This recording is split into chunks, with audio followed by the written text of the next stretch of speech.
협동조합 체제가 아닌 그 직원들의 직장화입니다. KBS 특별기획 한국 사회를 말한다. 몰락하는 농협. 누구를 위한 농협인가?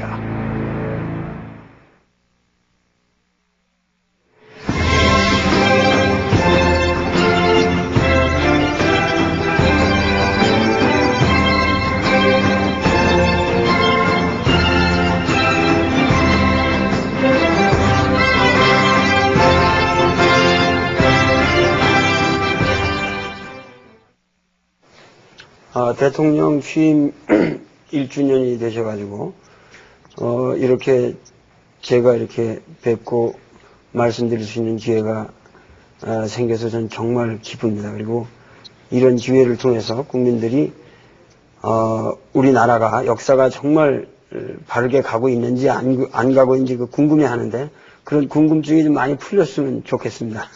예, 감사합니다. 요즘 식사는 잘 하십니까? 예, 그 점에 대해서는 자신이 있습니다. 건강하시고요. 잘 먹고, 잘 자고, 열심히 일하고, 그렇게 잘합니다. 그러면 혹시 이렇게 식사를 못 하실 걱정거리라든가 좀 밥맛이 없어지는 그런 일들은 없습니까? 그 표현은 밥맛 없다. 정말 밥맛이 떨어진다. 이런 말을 쓰지만, 실제로는 걱정은 걱정이고 밥은 밥이고 그 관계가 없습니다. 걱정은 걱정이고 밥은 밥이다. 저도 하여튼 저는 걱정스러운 밥이 잘 안 먹히는데 저보다 좀 도가 더 트신 것 같으네요. 하여튼 이제 제일 국민들이 항상 이런 문제가 나오게 되면은 궁금해하는 게 아주 제가 단도직입적으로 말씀드리겠습니다. 그러니까 지난 대선 때 제가 한번 이렇게 뵙고 취재를 했었거든요. 그때 후보자 시절에 그때 말씀하시는 게 내가 치르고 있는 선거 돼지 벙어리 통장이었던가 하여튼 예. 이런 운동이라든가 그런 거에 제가 진실성을 저는 조금 더 회의하거나 그러진 않는데, 그러니까 내가 지금 치르고 있는 선거 과정 자체가 하나의 나는 우리 정치의 혁명이라고 생각한다. 그리고 여기서 도덕성이 확보되는 것이 나의 정치의 출발이다. 이렇게 말씀을 그때 분명히 하셨고, 그런 것 때문에 국민들은 이제 노무현을 찍었던 겁니다. 예. 그런데 여태까지 이제 지난 1년 동안에 가장 국민들이 자질구레한 말실수라든가 그걸 저는 실수라고 생각 안 하지만은 하여튼 그런 거 가지고 국민들이 실망을 느낀 것이 아니라 가장 큰 문제는 그러한 도덕성을 가지고서 그런 도덕적인 과정에 의해서 대통령이 됐다고 자부하는 그 사람이 그 과정에서 비도덕적인 돈을 먹었다든가 돈을 먹은 걸 하여튼 간접적으로 알았다든가 이런 이중성이 있으면은 그것은 안 되지 않느냐. 이제 그런 문제가 지금 보면은 가장 큰 문제일 것 같은데요. 그렇습니다. 지금 저로서는 그게 가장 큰 위기지요.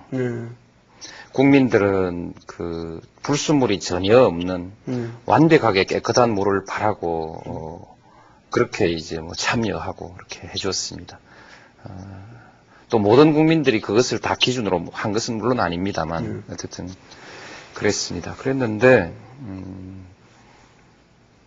강물이 이렇게 흘러오면 이 도시를 지날 때도 있고 또 큰 농토를 지날 때도 있고 그러면서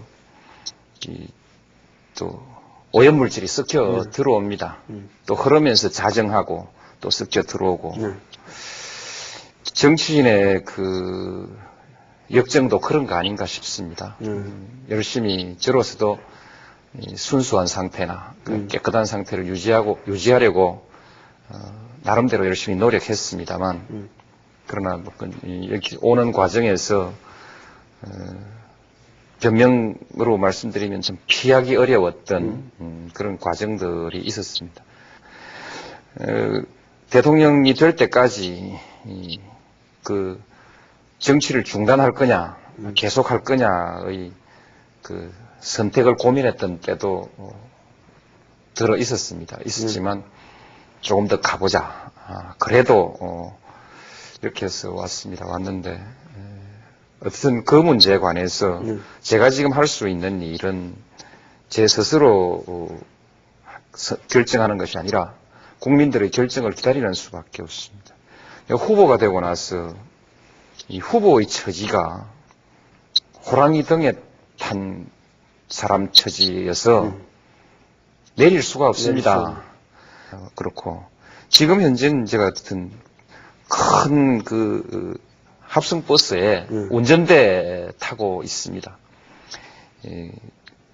적절한 시기에 국민들의 평가에 의해서 내리라는 명령을 받기 전에 덜렁덜렁 내가 차 세워놓고 내리겠다. 그렇게 할 수도 없는 것이 제 처지입니다.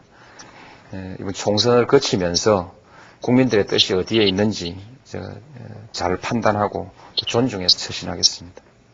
근데 아니 그런 게 중요한 게 아니라 저의 관심으로 볼 적에는 그게 뭐 몇 푼이 오갔냐 안 갔냐 그걸 알았냐 모르냐 이런 중요한 문제보다도 하나의 그러한 도덕적인 명분을 내놓고 그 과정으로 해서 대통령이 된 사람의 입장에서 그 과정에서 최소한 나는 도덕적인 꺼리낌은 없었다라는 얘기는 할 수 있어야 되지 않는가? 그러면 좋겠죠. 그렇게 말할 수가 없는 것이 저로서는 매우 안타깝고 힘든 처지입니다. 다만 이제 어쨌든 버스 운전대에서 내가 운전을 해야 되는 처지가 됐습니다. 열심히 버스가 안전하게 목적지 또는 중간 목적지까지 가도록 어쨌든 저는 제 최선을 다해야 되는 다 할 생각이고요. 그다음에 이제 그런 허물이 없으면 좋습니다. 그러나 허물이 생겨버린 겁니다. 좀 민망스럽지만 그래도 이급수 정도는 되지 않냐. 그렇게 도덕성의 문제도 완벽한 순수성을 추구하는 것은 현실적으로 불가능하다. 4급수도 있고 3급수도 있고 2급수도 있고 있습니다. 2급수는 조금 정화하면 먹을 수 있습니다. 그렇게 변명을 하고 그렇게 밀고 나갈 수밖에 없습니다. 네. 그리고 10분의 1론이 10분의 1을 10분의 1 이하로 먹었다 안 먹었다 이런 얘기보다 그건 전혀 정치적 도덕적 구속력이 없는 건 사적인 발언이니까 저는 그건 구속력이 없는 말이라고 생각하거든요. 그건 이제 얼마나 할 수 있는 얘기인데 문제는 재신의 문제는 그거는 분명히 말씀하신 거기 때문에 그것이 어느 시점에서 분명히 그거는 뭔가 어떤 방식으로 해결이 돼야 되는 문제라고 생각하는데 그거는 어떻게 지금 생각하십니까? 그 발언을 한 것은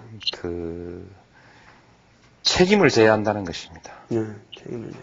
그리고 국민들이 미처 알지 못했던 상태에서 저를 대통령으로 선택했는데 새로운 사실이 밝혀진 이상 국민들의 선택을 다시 물어보는 것이 최소한의 정치인으로서의 도리라는 생각으로 그렇게 했습니다. 그러나 이제 구체적으로 현실적으로 어떻게 할 거냐 이 절차가 답답하게 막혀버렸습니다. 그런데 저는 이번 총선 과정을 거치면서 대체로 그 문제에 대해서 평가하고 소위 재신임을 정의하고 소위 평가를 하고 할 수 있는 그런 근거가 마련될 것으로 그렇게 생각합니다. 그것은 결국 제가 다시 한번 선택할 수밖에 없습니다. 정치권의 합의를 만드는 것은 가능하지 않은 것 같고 국민적 합의라는 것은 매우 추상적이고 공허합니다. 그래서 제가 선택을 할 수밖에 없는데 제 선택은 두 가지 조건이 있습니다. 하나는 국민들이 납득할 수 있는 선택이어야 하고 이렇게 재신임합시다 했을 때 그것은 국민들이 납득할 수 있는 것이어야 하고 두 번째로는 지도자로서 구차하지 않아야 된다. 그래서 납득할 수 있는 방법으로 구차하지 않게 반드시 그 재심이라는 그런 과정을 거치도록 하겠습니다. 그게 뭐냐? 그렇게 이제 많은 사람들이 자꾸 질문하는데 아직까지 저도 구체적으로 그 방안을 마련해 놓고 있지는 않습니다. 이 원칙을 지키면서 구체적인 방법을 국민들에게 제시하겠습니다.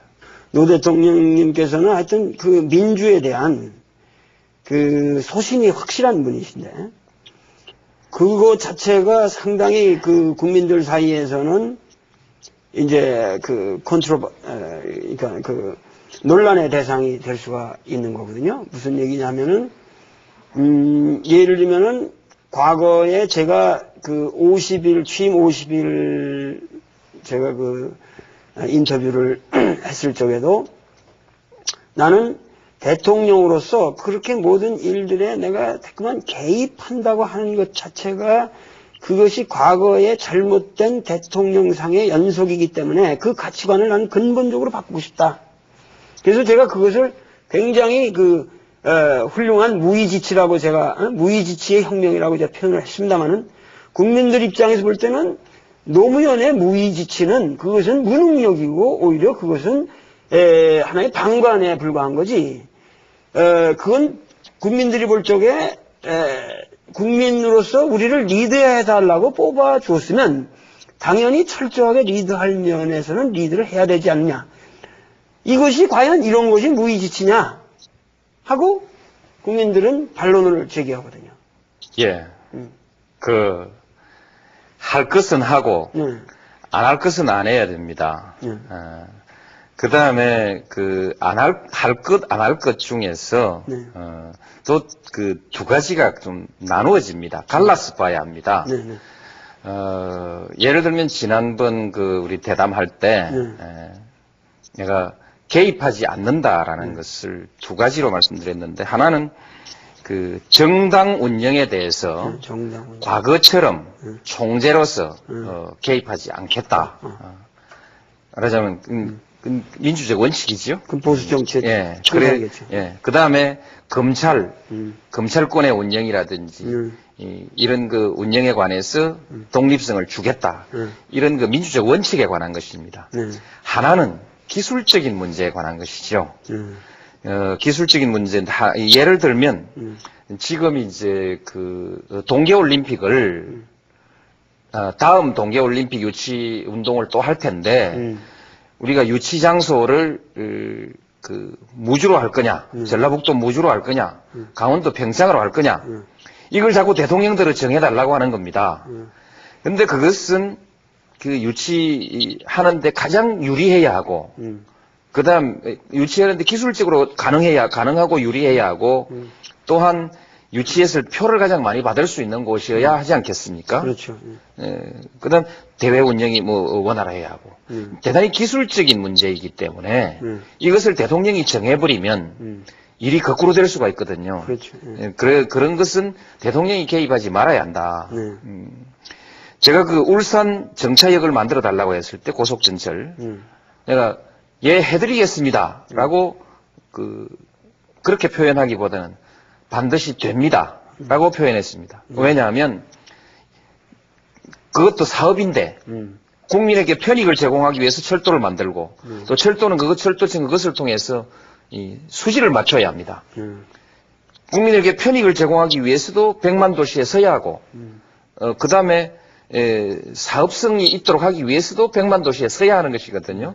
사리를 보니 될 것 같습니다. 이건 말해줄 수 있습니다. 그러나 스키장에 동계올림픽장에 관한 문제는 제가 사리를 가지고 그렇게 답을 할 수가 없습니다. 그래서 제가 정당 개입은 하지 않는다, 내가 결정할 수 있지만 이건 내가 결정할 문제가 아니죠. 그래서 이제 빠진 것이지, 이건 일반적인 무위하고는 좀 다릅니다. 예를 들면은 많은 사람들이 검찰까지 놔가면서 어떻게 통치를 할 거냐 하고 했는데, 결과적으로 보면은 사실은 저는 국민들도 그걸 이해를 해야 된다고 생각하지만은 검찰을 독립시킴으로써 결과적으로 그건 굉장히 잘된 일이거든요. 그러니까 그런 거는 어떻게 되든지 간에 노 대통령의 입장을 저도 지원할 수가 있습니다. 그러나 외교라든가 국방이라든가 교육이라든가 이런 문제들은 뭔가 이렇게 방관하거나 방치하고 뭐 방관 방치를 안 하더라도 민주적인 과정으로만 이루어지는 문제들은 아니거든요. 그러니까 그런 문제에 대해서 확고하게 풀 것과 풀지 않을 것을 구분하는 그러한 리더십. 그러니까 이것이 말씀하시는 바 여태까지 강력한 리더십이라는 것이 민주주의의 함정이다. 나는 과거에 여태까지 국민들이 갈망했던 그런 강력한 리더십으로서의 대통령이라고 하는 것을 거부하는 것으로부터 나는 새로운 대통령상을 만들어 가겠다고 하는 노 대통령님의 그 민주 철학은 저는 충분히 이해가 갑니다. 그러나 뭔가 그럼에도 불구하고 강력한 리더십을 발휘할 곳에서는 확실하게 발휘를 해줘야 되지 않냐. 이것이 국민들의 갈망이거든요. 예. 용어를 조금 달리 한번 생각해 보십시다. 저는 강력한 리더십을 강력하게 바라고 갖기를 바라고 또 가지려고 합니다. 강력한 리더십은 추구하되 위압적인 리더십은 피하겠다는 것입니다. 그리고 편법적인 리더십을 갖지는 않겠다는 것이죠. 제가 버리려고 한 것은 강력한 리더십이 아니라 위압적인 리더십입니다. 저는 앞으로 강력한 리더십을 가질 것입니다. 지금 강력한 리더십은 몇 가지의 편법적 권력의 행사나 그렇죠. 또는 위압적인 그런 그 권력의 행사를 통해서 이루어지는 것이 아니고 국민적 동의 위에서만 가능한 것입니다. 그래서 저는 그 점에 있어서 국민의 동의, 합의를 토대로 해서 강력한 리더십을 행사하려고 합니다. 그리고 대통령으로서 중요한 그 결단을 해야 될 시기에 반드시 결단하겠습니다. 예를 들면 지금까지 외교 국방에 관해서 어떤 결정도 단호하지 않았던 것은 없습니다. 망설임 없이 충분히 심사숙고하되 어떤 저항이나 반대가 있더라도 내 지지 기반을 잃더라도 이것은 국가의 장래를 위해서 필요하다고 하면 단호하게 결정해 왔습니다. 물론 그것은 제가 가지고 있는 성격이기도 합니다. 정치를 하면서도 제 스스로의 정치적 생사가 걸린 문제에 관해서도 항상 원칙을 가지고 단호하게 결단해 왔습니다. 그 말씀과 관련돼서 잠깐만 그러니까 대통령이 되시고 나서 이 대북송금 특검 문제가 걸렸었는데 저는 계속 칼럼을 써가지고 특검을 수용하면 안 된다. 그리고 결과적으로 저는 특검을 수용하셔가지고 결국은 진보 세력이라고 그러는 사람들도 위반됐고 결국은 남북 문제에 대해서 미국한테 너무 이니셔티브를 빼앗긴 듯한 느낌도 들고 그렇게 해서 결국 별로 도움이 되는 게 없었지 않은가. 과연 이것이 단호한 결정이었나 하는 그 회의감이 들거든요. 근데 그러한 문제에 대해서 조금도 나는 거기에 대해서 후회 없었다고 말씀하시는 겁니까? 그렇습니다. 제가 대통령이 되기 이전에 이 문제가 나왔을 때 남북 정상회담이란지 남북 관계를 발전시켜 나간 그런 정치적 결단, 그것은 그것이고 그 과정에서 편법이 사용된 것은 편법이다. 국민들에게 알리지 않은 것은 또 아닌 것이지만 어떤 국민들도 그렇게 인식하고 있고 나도 그렇게 인식했습니다. 이 두 개가 너무 밀접하게 붙어 있어서 하나를 훼손시키지 않고 하나를 바로 세우는 것이 어려운 일이긴 하지만 저는 지금 우리 사회가 권력에 대해서 투명성을 요구하고 있기 때문에 이것은 밝히고 넘어가는 것이 옳다고 생각했습니다. 그리고 결과로서 대북관계 그로 인해서 훼손된 것은 아무것도 없다. 북한에서 밝혀진 것도 별거 없잖아요. 그리 보면 그렇습니다. 대북관계에 있어서 훼손된 것이 없다. 저는 누가 특검이 될지 모르지만 그 특검이 되는 사람에 대해서 미리 믿음을 가지고 있었습니다. 적어도 대한민국에서 특검의 임무를 수행하는 사람이면 그 송금을 위한 자금의 준비 과정에서 그 편법은 밝혀내겠지만 그 이상의 것을 가지고 우리 그 나라의 외교 정책에 심각한 영향을 주는 일은 하지 않을 것이다 믿었고 실제로 그분들은 수사를 아주 적절하게 해서 그 수준에서 수사를 마무리 지어줬다고 생각합니다. 그로 인해서 몇몇 사람들이 지금 그 고난을 겪고 있습니다만 그로 인해서 어떤 정치적 세력이 타격을 입은 것도 없고요. 김대중 대통령이 상처를 입은 것도 없습니다. 그냥 그것은 그것이고 그분들은 또 그럼에도 불구하고 제가 사면을 하려고 생각하고 있습니다. 그래서 중요한 것은 투명하게 하자. 국민들이 밝혀달라고 하는 것을 밝혀주는 것이 지도자의 도리다. 그렇게 생각하고 앞으로도 무슨 일을 할 때 아무리 목적이 선하더라도 국민들에게 다 동의를 구하지 않는 정책은 하지 않는 것이 좋겠다. 그런 것이 교훈이라고 생각합니다. 저는 이거에서 남북 관계나 김대중 대통령의 공적이나 이 어느 것도 훼손되지 않았다고 생각합니다. 남북 간의 철도를 연결하는 사업, 개성공단을 추진하는 것, 그다음에 금강산 육로 관광, 그 밖에 남북 간의 사람의 왕래, 물자 교류, 이 모든 면에 있어서 장족의 발전을 하고 있습니다. 큰 제목을 새로 붙일 만한 사건이 없을 뿐이지, 이미 붙여진 사업에, 이미 제목이 붙여진 사업의 내용은 아주 잘 가고 있습니다. 그냥 굴러가는 것은 아닐 것입니다. 중요한 것은 지금 시중에 태극기 휘날리며 이런 6.25를 주제로 한 영화도 상영되고 있습니다만은 사실은 6.25라고 하는 전쟁의 아픔이 지금까지 유지되고 있는 거거든요. 뭐냐면 휴전이라고 하는 것은 전쟁 중인데 잠깐 쉬고 있다는 거거든요.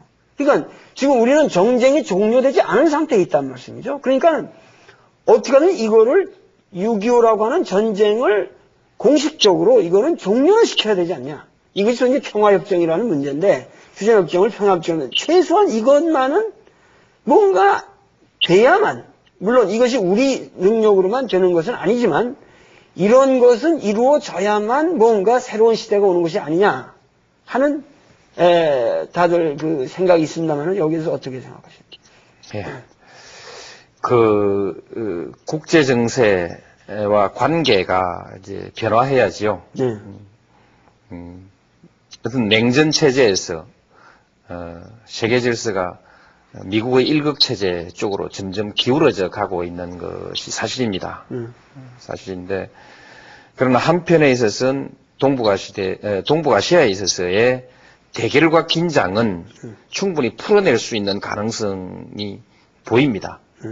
이 전체 속에서 결국 이 문제를 풀어가는 것인데,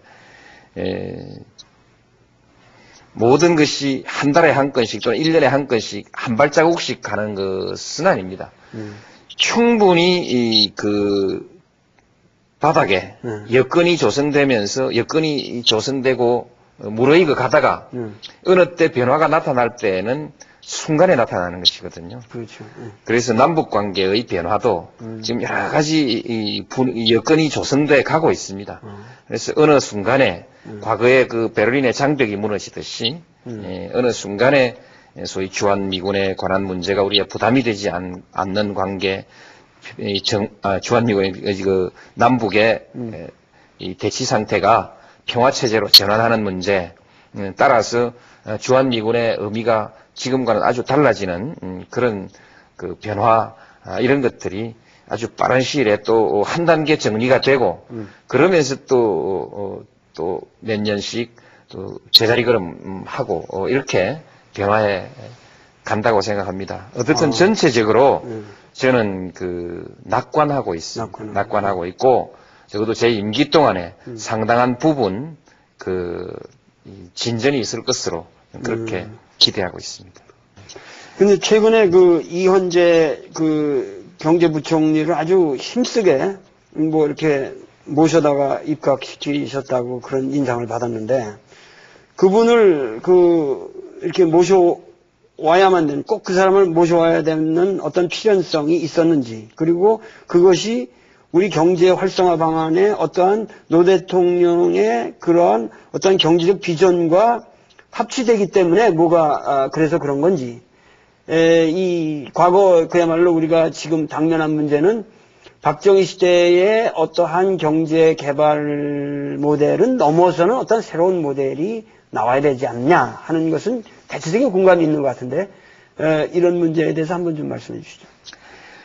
우리가 그 경제의 철학을 추구해 나가는 것이 우리 보통 그 진보적인 사람들의 관심입니다. 그 점은 저도 잊어버리지 않습니다.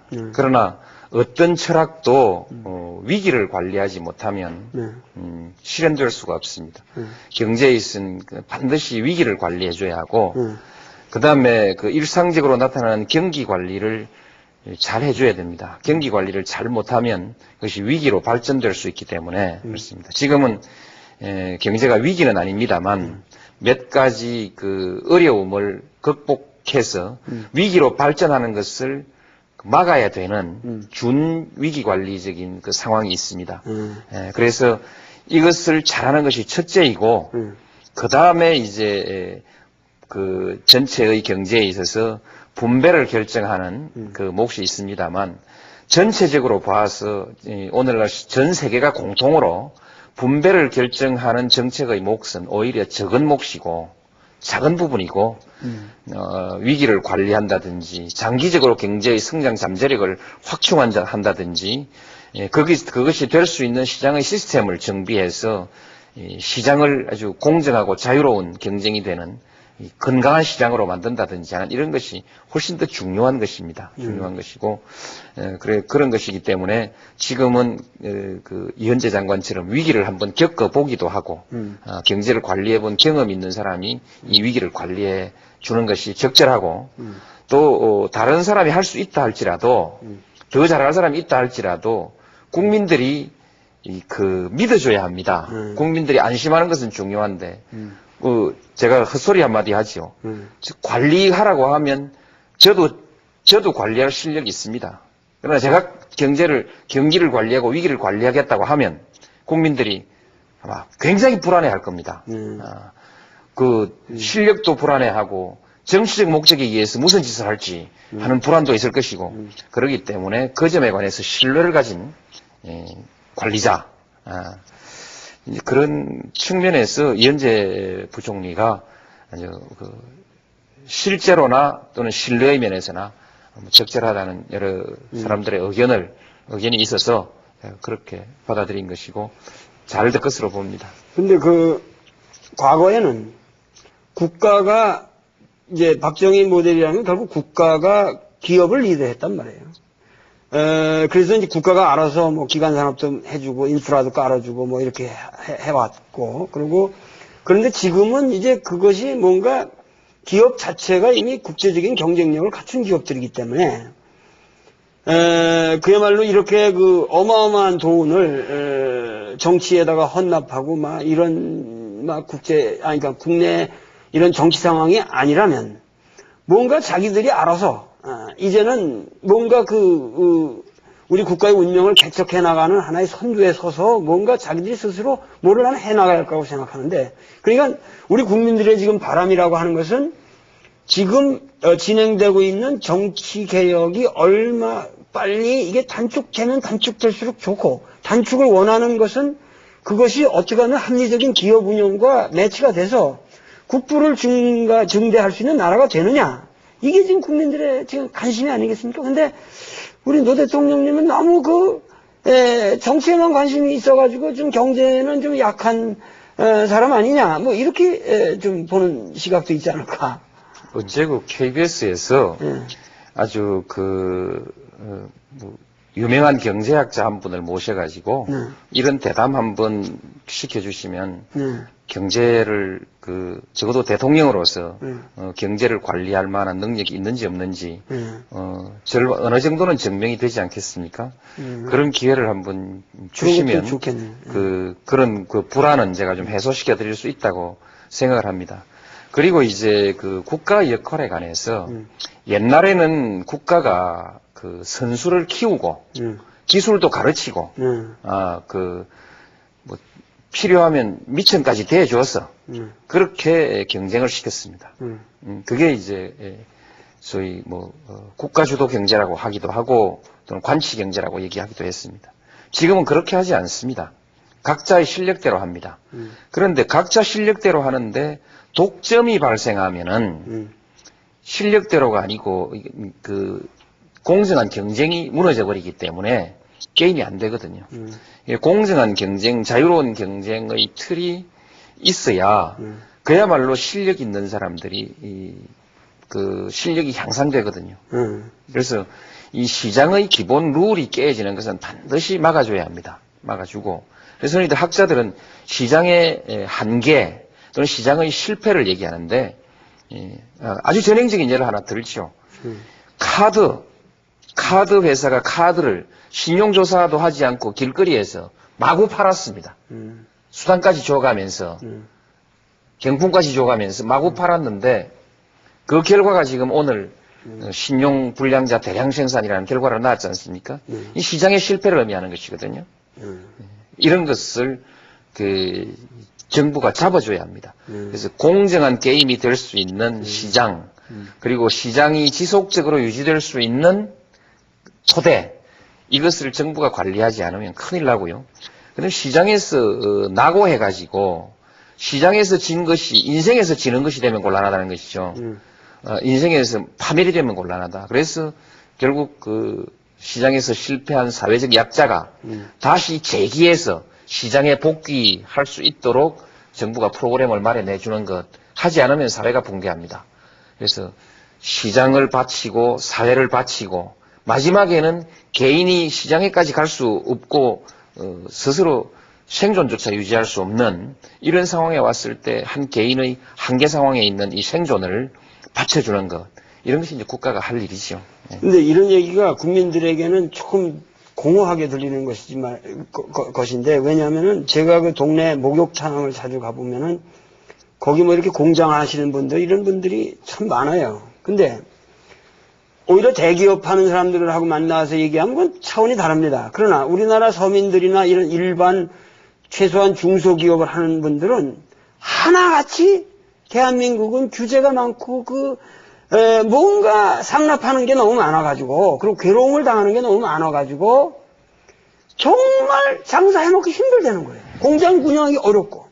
그래서 그 사람들이 그리고 여러 가지로 시달리는 거예요. 그러니까 이런 면에서 국가가 그냥 불필요한 규제를 정말 풀어줘야 될 것 같고, 과감하게. 그리고 특히 중소기업, 하여튼 뭔가 이 땅에서 장사를 하고자 하는 사람들이 정말 의욕을 가지고 할 수 있도록 관료들이 도와줘야 될 텐데, 이건 무슨 경제를 기획하는 재경부의 관리의 문제가 아니라 우리나라 전체 관료 사회가 너무도 부패해 있다는 거예요, 이게. 그런 느낌을 국민들은 갖고 있거든요. 무슨 말씀을 하더라도. 어떻게 생각하세요? 해결해 드리겠습니다. 그러니까 맞습니다. 지금 불만이 정확한 것도 있고 조금 과장된 것도 있습니다.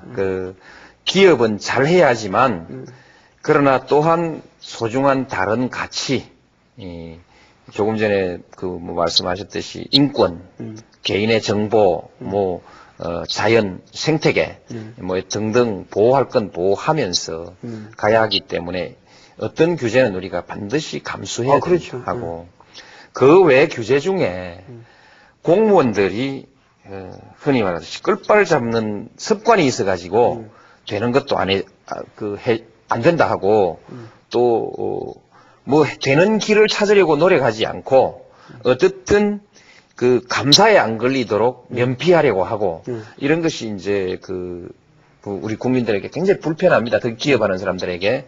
이 문제를 해결하기 위해서 감사 기준을 바꾸었습니다. 뭘 해줬다고 감사하는 것이 아니라 왜 안 해줬느냐라는 쪽으로 물어나가는 감사를 바꾸어가고 있습니다. 바꾸어가고 있고 우리가 가지고 있는 여러 가지 법이 좀 모호해서 담당자도 잘 모르는 법이 정확하게 그렇죠. 내용을 모르는 법이 있습니다. 그래서 그것을 법이 그야말로 이연령별령하지 않도록 명료하게 고치는 작업을 지금 하고 있습니다.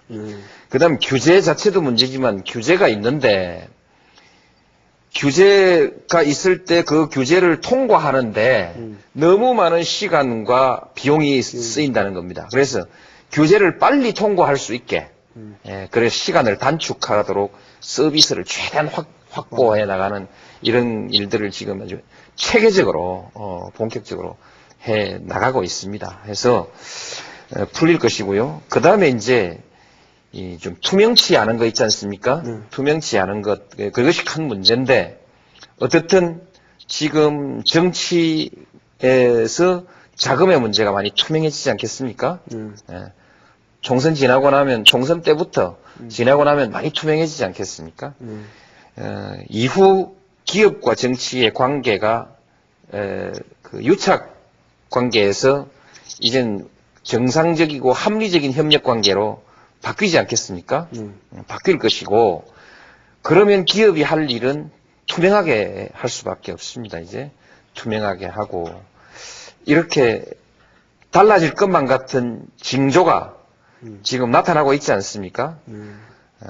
금년도 총선 끝나고 좀 이렇게 정치 청소할 일을 대강 청소했다 싶고 국민들이 새 출발하자 하는 그런 분위기가 됐을 때 내놓고 그야말로 앞으로 부패 문제, 과도한 공무원들의 조금 직권의 오남용에 관한 문제 이런 것은 분명히 해결되겠다는 믿음을 가질 수 있도록 계획도 내놓고 반드시 또 성공시켜 나가겠습니다. 근데 우리나라의 소위 말해서 이 관료 사회 문제라고 하는 것은 전 세계사적으로 볼 적에 이렇게 관료 제도가 오랜 역사를 가지고 있는 나라가 많지는 않습니다. 무슨 얘기냐면 벌써 조선 왕조 초기부터 우리는 관료제가 아주 확고하게 확립이 됐고 그것이 과거제라는 걸 통해서 이렇게 확립이 됐고 권력과 밀착되어 있었기 때문에 여태까지 이 탐관 오리의 문제는 이거는 아주 뼈저린 문제입니다. 그래서 이것이 사실은 우리나라 정치의 거의 실제적인 지금 정치개혁이라고 하는 문제와 를 빼놓고 얘기하면 거의 전부라고 말해도 정도로 이게 심각한 문제인데 물론 여러 가지로 이 변화는 일어나고 있죠.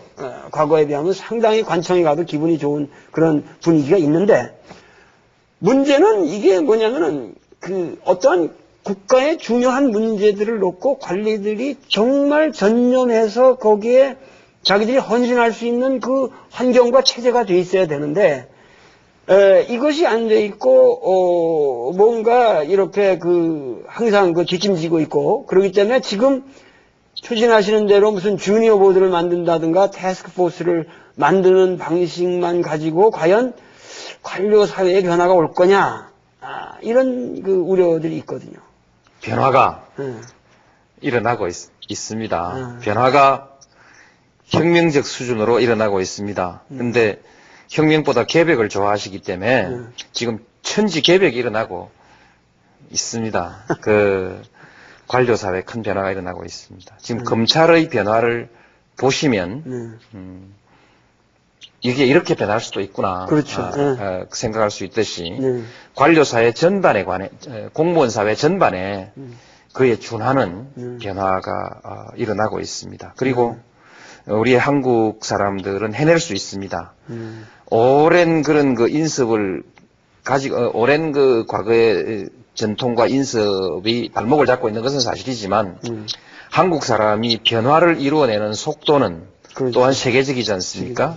옛날에는 전당대회 하자면 다 동원비를 주었습니다. 주어서 모였는데 지금은 이제 동원비 없이 전당대회가 이루어지고 있습니다. 이 한 가지만 보더라도 이미 혁명이 일어나고 있는 것이거든요. 그렇기 때문에 지금 목화 천지개벽은 진행 중입니다.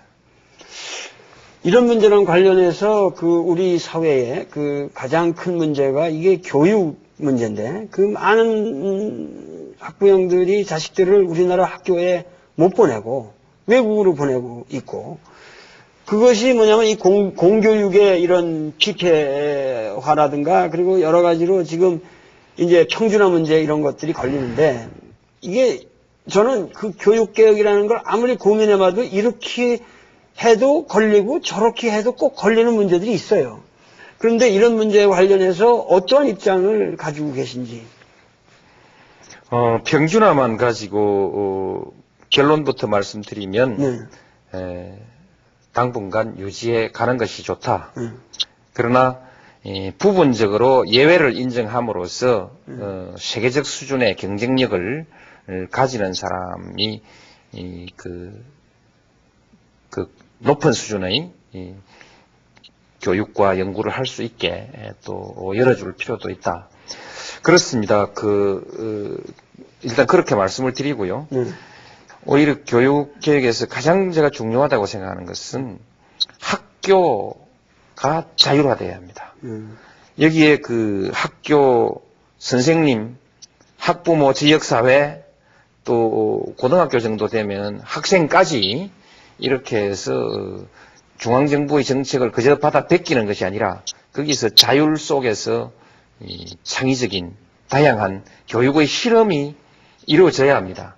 이것을 지금 가로막고 있는 것이 그동안에 우리 교육의 원로들, 교장 선생님 이상의 교육 관료들, 그리고 사학재단을 가지고 있는 사람들, 이 두 축이죠.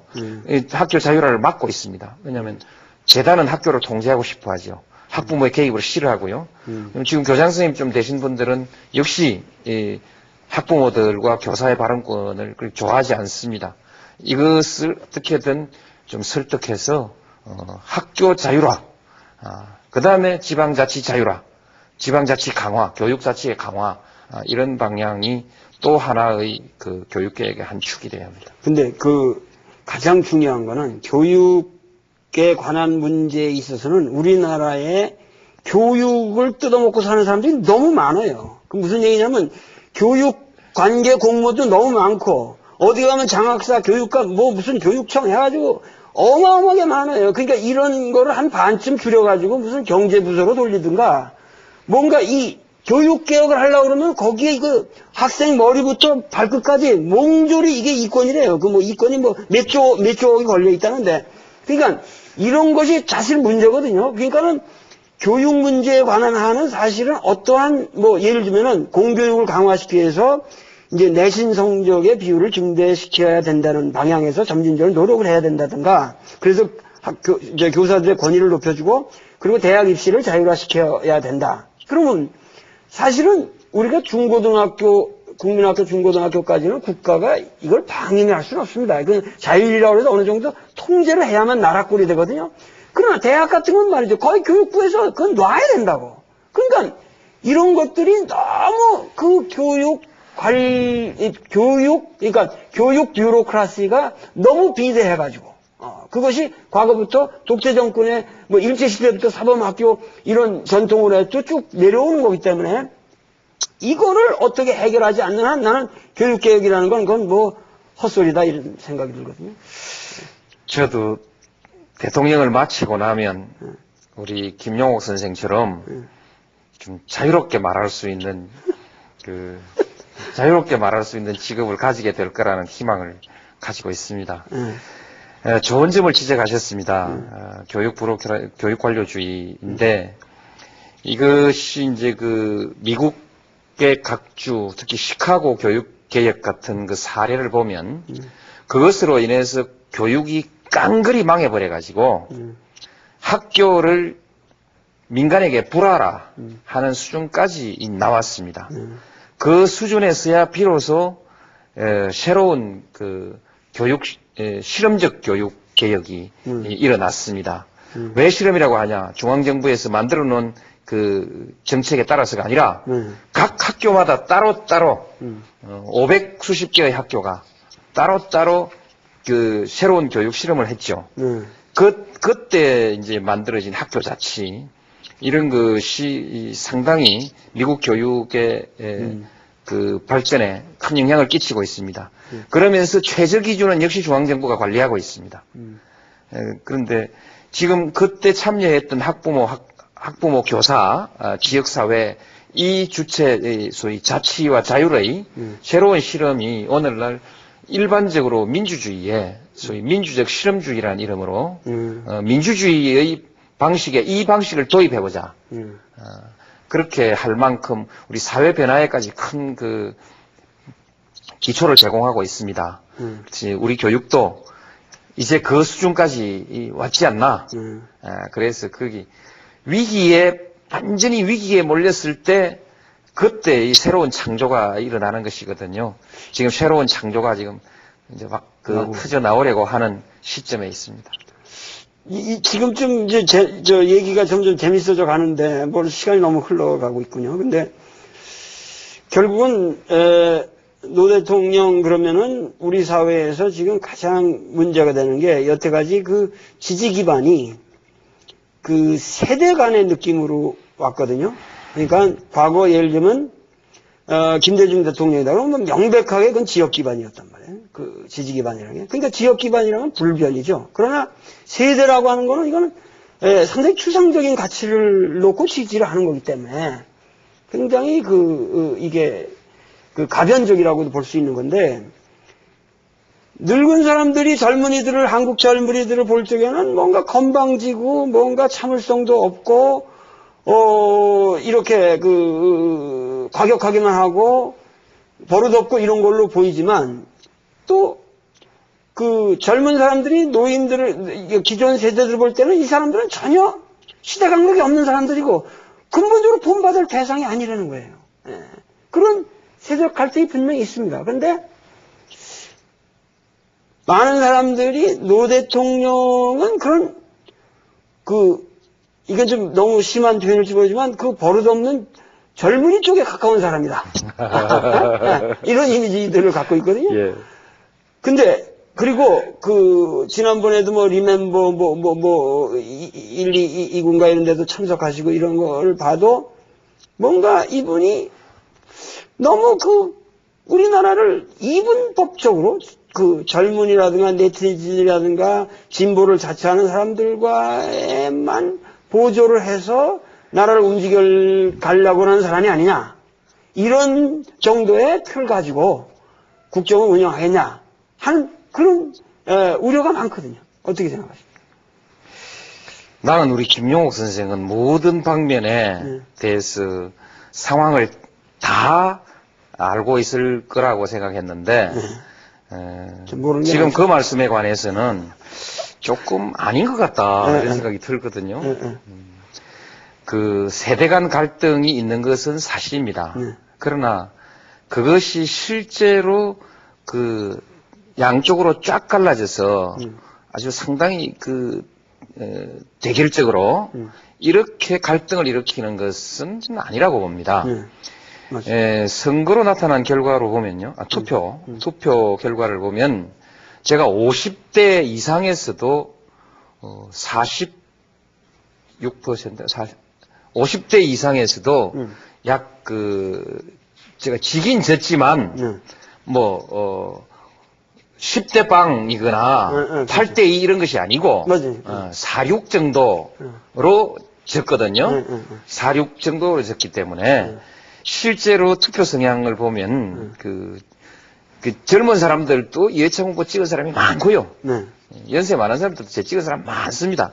그런데 이제 하는 겉으로 드러나는 모습들이 어쩐지 제가 젊은 사람들하고 잘 맞는 것 같거든요. 사실은 할아버지신데? 할아버지가 됐는데 제가 곧 60을 내다봅니다. 내다보는데 어쩐지 젊은 사람들하고 잘 통하는 것 같으니까 이제 그렇게 보시기도 하는데 우리 사회가 이것은 조금 서로 좀 이 상황을 다르게 이해해 볼 필요가 있다. 아무래도 연세 많은 분들은 과거의 것에 대해서 별로 의심을 하지 않습니다. 그대로 가고 싶어하고 새로운 제도와 문화에 대해서 두려움을 가지고 있습니다. 지금 내가 이 나이에 새로 사업 벌리게 됐냐, 또 사업을 한다 하더라도 새로운 기술을 도입하고 새로운 뭘 하고 하게 됐냐, 두려움이 있는 거죠. 까딱하다 실패하면 이제 그런 것이 있는 반면에 젊은 사람들은 뭔지 지금까지 있던 것은 다 의심스러운 겁니다. 다 의심스러우니까 전부 다 시비를 겁니다. 이제 시비를 거는 그런 경향이 있죠. 이러다 보니까 이 충돌이 생기죠. 그러나 거기에서 모든 것을 의심하면서 그게 변화의 동력이 생기고 뭔가 새로운 기술도 나오고 문화도 나오고 뭐 별의별 게 다 나오는 거죠. 그렇죠. 뭐 요새 뭐 영화가 막 저 영화가 저렇게 성공하는 것도 그렇죠. 그 젊은 사람들의 도전이거든요.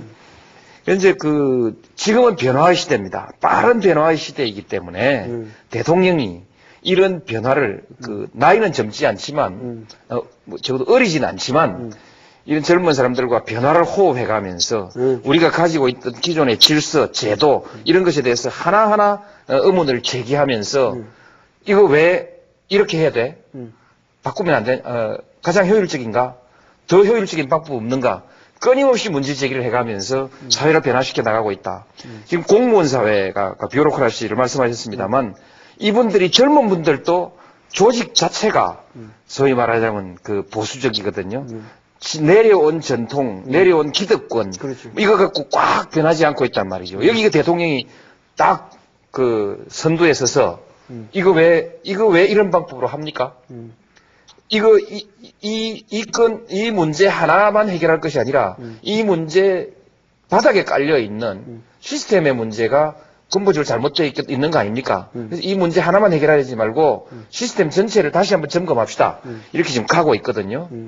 다행 아닙니까? 그래서 변화해야 사는데 그 변화 중에 어떤 것은 좀 실패하는 변화도 있고 어떤 것은 보니까 아닌 것도 있겠지만 그러나 그런 끊임없는 시도 속에서 큰 틀에서 변화가 일어나지 않습니까? 좀 대한민국이 그래도 다행이라고 생각합니다. 다행이죠. 훌륭한 나라죠. 그런데 너무 대통령이 앉아서 뭐 이렇게 집무실에 앉아서 뭐 네티즌들하고만 이렇게 하고 있는 것 같고 뭔가 이게 전체적인 그러니까 그렇게 진보와 보수라는 개념이라든가 그 세대 간의 문제로만 내가 이 사회를 인식하는 사람이 아니다라고 말씀하신다면 너무 급격한 변화를 추구하는 젊은이들이나 이런 사람들도 아주 그 권위 있게 야단도 척하면서 또 나이가 많이 먹은 사람들도 노 대통령의 말씀을 듣고 생각이 변할 수 있는 사람도 많이 있단 말이에요. 그리고 우리 사회는 보이지 않는 그 진리에 대한 그 근본적인 향심이 있는 나라란 말이에요.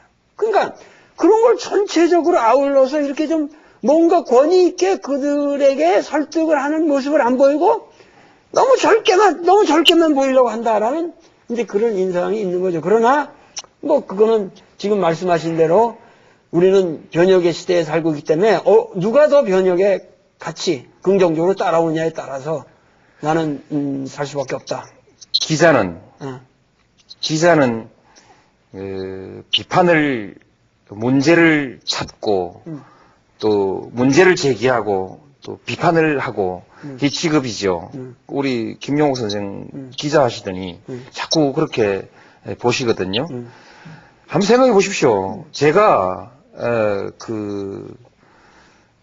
FTA 제가 농민들의 지지를 나도 농민 출신이고 농민의 지지를 받았던 사람이 이것을 통과시키기 위해서 정부와 함께 선두에 서고 제가 젊은 사람들한테나 또 누구에게나 소위 정치적 유리분리를 떠나서 또 인기 여부를 떠나서 용기 있게 소신을 가지고 할 말 좀 한 사람 아닌가. 대통령 되기 이전에도 그랬지만 대통령 되고 난 이후에도 예를 들면 나를 지지했던 많은 젊은 사람들이 촛불 들고 나와서 시위하고 하는 마당에 파병을 결정했습니다.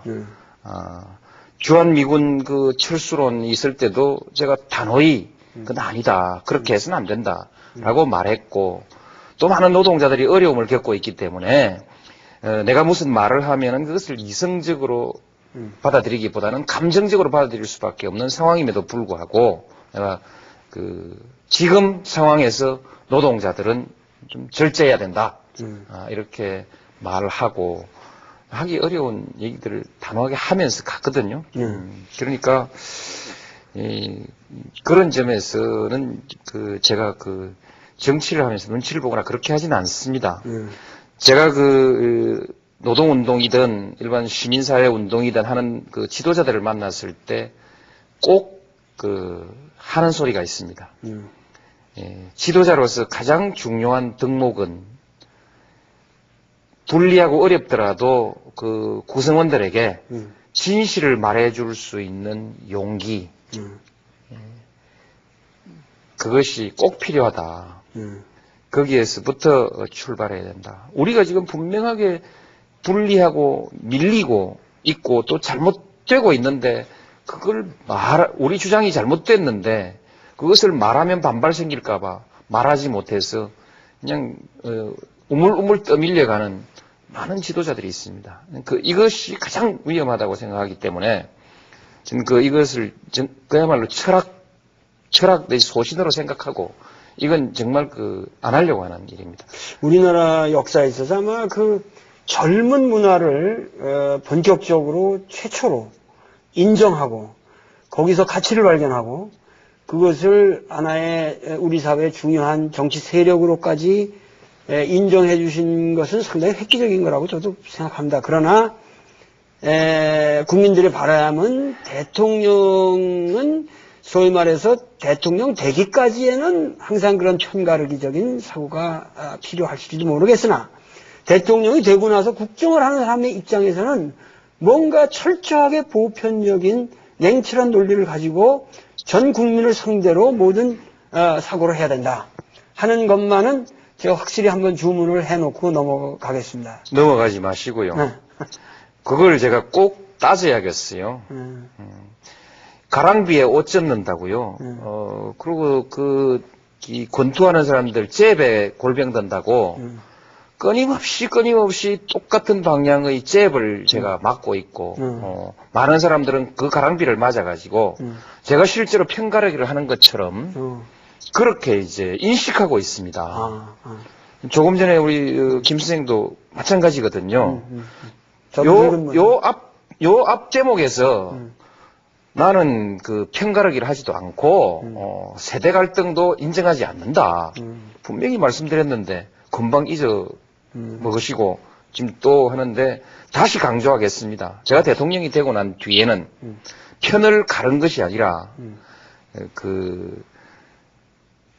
나를 반대하던 사람들, 그 사람들이 요구하는 정책을 엄청나게 많이 수용했습니다. 그래서 사람 변했다 소리 들을 만큼 언제 노무현이가 재벌편이 됐냐 소리 들을 만큼 수용하면서 다 해가고 있습니다.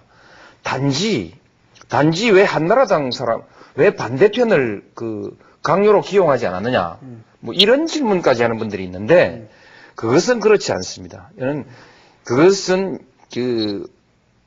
미국에서도 민주당 대통령이 나오면 민주당 쪽 사람이 강요를 하는 것이고 그렇게 하는데 다만 상대방을 인정하고 존중하고 대화하고 그렇게 하고 정책을 받아들이면 되는 것입니다.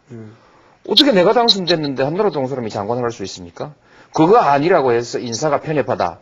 이렇게까지 계속해서 나를 몰아온 거 아닙니까? 그런데 우리 김용옥 선생도 깜빡 모든 것을 다 깊이 있게 따져볼 수 없으니까 대강나무 얘기 그냥 들어 넘기다 보면 이게 머릿속에 박여버리는 것이죠. 확실하게 고쳐주십시오. 근데 그러면은 최근에 저는 제 입장에서 똑같은 질문을 하는 것 같은데 예를 들면 청와대 인사도 뭔가 386 세대가 물러나고 뭐 테크노크라트들로 이렇게 좀 바뀌었다 그러는데 그런 것도 뭔가 기존의 그건 뭐 젊은 세대 이걸 떠나서 뭔가 자기의 어떤 개혁적 소신이라든가 이런 거에 대한 후퇴냐 그렇지 않으면 무슨 정치 지금 선거를 앞둔 어떤 전략이냐 뭐 이런 식으로 얘기를 또 하거든요. 그것은 그냥 흠잡기입니다. 설명을 드리죠.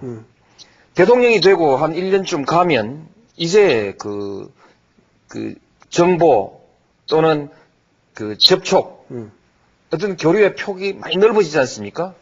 그래서 대통령이 운용할 수 있는 인재 풀이 한참 늘어나 버린 것입니다. 늘어났으니까 좀 더 폭넓은 인재 그 수용으로 가는 것이죠. 가는 것이지, 뭐 누구가 그 386이 어쩌고, 지금까지 제가 386에만 의존해가지고 대한민국을 끌고 가면 한국 정치 1년 오지 못합니다.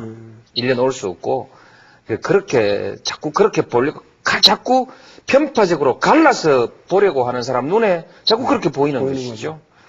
점차 인재 풀이 넓어져 간다. 좋은 거 아니겠습니까?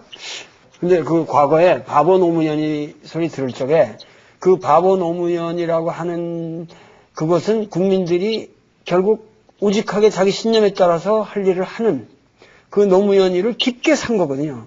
그리고 지금도 그곳에는 사람들이 변화가 없을 겁니다. 근데 그런 과거 노무현 시절, 바보 노무현 시절에 비해서 지금 생각해 볼 때 그때의 모든 젊음과 초지와 그 모든 생각을 확고하게 가지고 계시다고 생각합니까? 그렇습니다. 상황이 변화하기 때문에 생각을 바꿔야 하는 대목들이 있습니다. 그 다음에 내 자신의 위치가 바뀌었기 때문에 생각과 행동을 바꿔야 하는 것이 있습니다. 초선 의원과 중진 의원, 대통령, 그때는 그 어떤 정책을 대응할 때 입장이 달라져야 되지 않겠습니까? 그렇게 필요한 변화 이외에 근본적으로 우리가 추구하고자 했던 가치, 그것은 말하자면 투명하고 공정하고 말하자면 정의라는 것이 살아있는 사회, 모든 사람에게 기회가 열려있는 사회, 그리고 지금까지 지배를 받고 정치의 대상이었던 사람이 스스로를 각성하고 참여하고 그들이 함께 더불어서 사회를 이끌어가는 사회, 다양한 가치들, 다양한 주장들이 활발하게 그야말로 사상의 자유시장에서 경쟁하면서 경제도 그렇게 하고 정치도 그렇게 하고 열린 사회 아니겠습니까? 열린 사회. 그런 꿈은 결코 버릴 수가 없습니다. 하여튼 저도 최근에 이 인터뷰를 하기 위해서 그 노무현이 만난 링컨이라는 책을 제가 읽었습니다. 근데 역시 이 책에서 말씀하셨지만은 뭔가 그 정의롭게 사는 자가 결국은 승리하는 그러한 것에 대한 소신을 가지고 이 링컨을 만나셨다고 그랬는데 하여튼 그런 것이 막 계속해서 그렇게 잘 그런 신념이 유지되기를 국민들은 모두 바라고 있겠죠. 그리고 조금 아까 저보고 기자라고 말씀을 하셨는데, 물론 기자적인 그런 생활이 저도 뭐 1년 이상 됐습니다. 근데, 이 언론이라는 게 사실 이건 문제거든요. 우리 사회에. 근데, 제가 이제 이렇게 나오니까는 KBS에서 뭐 이렇게 설문 써준 거에도 뭐냐면은 이제 좀, 1년도 되고 그랬으니까, 언론과도 좀 친화적으로 뭔가 포용적으로 나가야 될 거 아니냐, 이렇게 저한테 질의서를 써줬는데, 저는 그런 질문을 하고 싶지가 않거든요. 무슨 얘기냐면은, 언론이 분명히 우리 사회가 잘못된 거 있으면, 그것이 정말 고쳐야 되는 겁니다. 그걸 고쳐야 되는 거고, 그것도 국민들이 바라고 있는 것일 거고, 그러면, 언론에서 정말 당신이 생각하기에 무엇이 우리 언론의 가장 큰 문제냐? 이것 좀 한번 아주 솔직하게 말씀해 주세요. 그리고 어떻게 고칠 건지. 예, 조금 전에 내가 기자를 언급했는데, 기자를 나쁘게 말한 것이 아닙니다. 모든 직업은 직업적인 습관을 가지게 되거든요.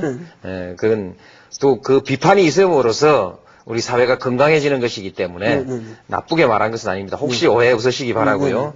다만 언론 하면 한국 언론에 문제가 있죠. 크게 보아서 우리 한국의 언론이 전반적으로 가지고 있는 문제점들도 있습니다. 사실에 치열하지 않다. 진실, 사실에 치열하지 않고 공정한 평가에 대한 책임감이 조금은 부족한 것 같다. 이게 전반적인 것이고 경우에 따라서 우리 사회가 권력이나 끝발을 가지면 조금씩 나쁜 버릇이 생기는데, 일반적으로 막 그런 경향도 좀 있었다. 이것이 일반에 관한 문제라고 한다면, 일부 소수의 특정 언론은 말하자면 특수한 과거의 그 부조리한 상황에서 기득권을 쌓고 또 그 기득권적 질서를 그대로 관철해 나가고자 하는 이런 그 시대 역행적인 경향이 있거든요. 우리가 지금 그 특권과 반칙, 야합 이런 것으로 거래되고 이렇게 해서는 미래가 없지 않습니까? 그러나 거기에 익숙해 있는 일단의 사람들이 있습니다. 다 이미 바꿔가고 있습니다. 바꿔가고 있는데 끝까지 안 바꾸고 버티는 집단들이 있거든요. 정치하는 사람들도 그 중에 하나고, 일부 한두 언론사도 그런 기초 위에 서 있습니다.